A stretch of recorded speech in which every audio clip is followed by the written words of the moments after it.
The state of Florida only had a 20% turnout in the August 14th primary. That's relatively low, one of the lower primaries that we've had this decade. And so there were no voting problems in Leon County, really, other than sort of minor issues, which didn't really impact on voters directly. But the biggest problem was, where was the 70% of the voters who didn't decide to vote? Now that won't be a problem this November the 6th, because we expect 8 out of every 10 Leon County voters to come to the polls and vote this November.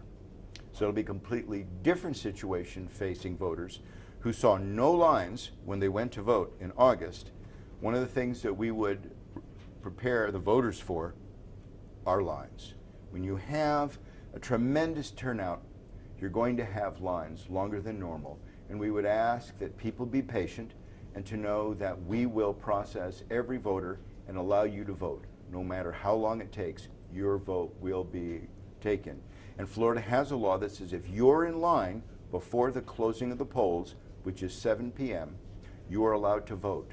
Even if that line stretches out for 4 hours at 7 p.m., you will be allowed to wait in that line and cast a vote.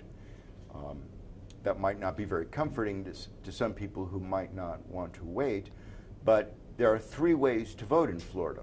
So if you don't want to wait in long election lines on election day, you can vote by mail, but it's very critical if you vote by mail that your signature looks just like the signature that's on file in the Supervisor of Elections office, because that's how they're going to verify whether the vote counts or not. And you can go to early vote. And there's unfortunately some controversy over the times of early voting right now. For sure we can say that early voting will open up the weekend a week in advance of the election. So it'll be open Saturday and Sunday, and then Monday all the way through Saturday again. So basically 8 days of early voting can be provided by a county. That issue is before judges right now, both state and federal judges. So I can't definitively say how long early voting will last this fall. But early voting is kind of a pressure relief valve. We have over about 11.4 million voters plus in the state of Florida. Only a few states have more. And early voting allows us to process those voters and ensure that the lines are reduced for those that do show up on election day. The numbers tell the story from November of 2008.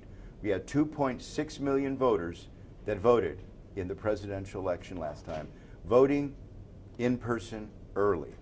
2.5 million voters voted by mail, and 3.3 million voters showed up on election day.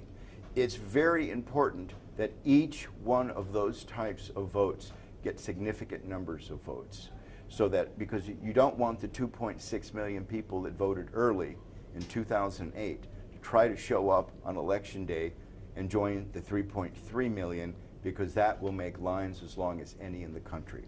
So we advertise all 3 ways to vote in the state of Florida: early voting, by mail, and at the precinct. And it's up to the citizen to make the decision how they wish to cast that ballot.